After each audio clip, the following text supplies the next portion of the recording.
The weight of that too, though, has got to be so heavy. And just as Atlanta came up, how much did you feel that? How much did you feel America has to win? It's America's Olympics, and the team that you were on was also just garnering so much attention. I mean, our team was the most spectacular team. Those 6 girls, they've always been the greatest competitors, and they became my 6 greatest teammates at those Olympic Games. To make history and to win it all was pretty darn spectacular. However, the road to get there was a tough one.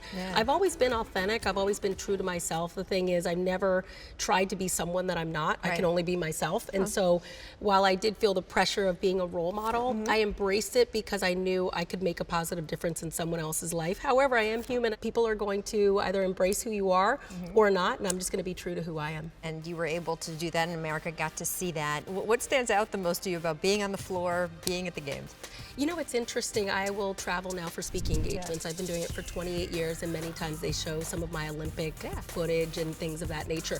And I look at the seriousness in my face, and I was so intense. Well, I mean, like, it was obviously serious business. And I just wonder, like, goodness, that 19-year-old and my teammates, some of them a little bit younger. I mean, I was 15 at my first Olympic Games. The capacity to be able to zone out your surroundings and focus on and hone in on the job at hand, I think is a pretty spectacular thing. And so I kind of marvel today as a grown adult at what I was able to do, because I'm like, if I had to do that today, I think I would crash and burn. However, if you look at my career, I crashed and burned quite a bit. So I had a couple of moments where I choked, or, you know, at the Olympic Games in '96, I fell. And it was a very tough pill to swallow to know that I did fail. Like, I didn't accomplish my fullest potential, which is what I was striving to do. However, I learned in life when I became an adult, pain serves a greater purpose that leads to your passion and allows you to make a greater impact. So whenever there's these painful moments in life, even with losses that I've had, of course, immediately I'm not going to embrace that failure and say, great, what can I learn from it? I can learn from this. But I do realize once I'm open to learning whatever lesson I need to learn from that experience, or what I can value or get that's going to help improve my character, it makes me a better person. While I was standing on top of the podium with, again, 6 of the most amazing girls that I had ever competed with or against my whole career, with my hand over my heart and singing the national anthem, there was not utter joy and fulfillment. It was an accomplishment.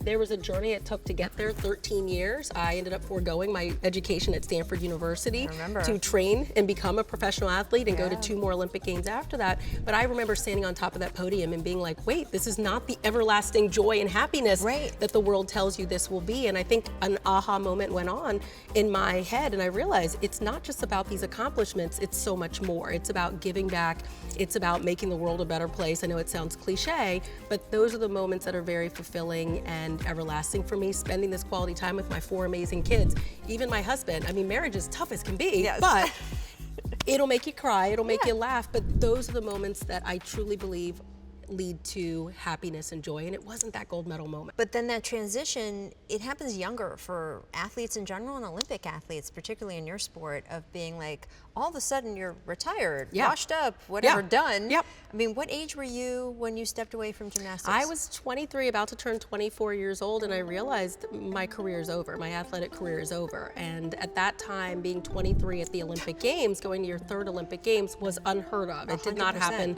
often whatsoever. Today, they're in their mid-20s and even late 20s and 30s. It's pretty amazing what they're doing. And so it was hard for me to kind of recognize what else in this world am I passionate about.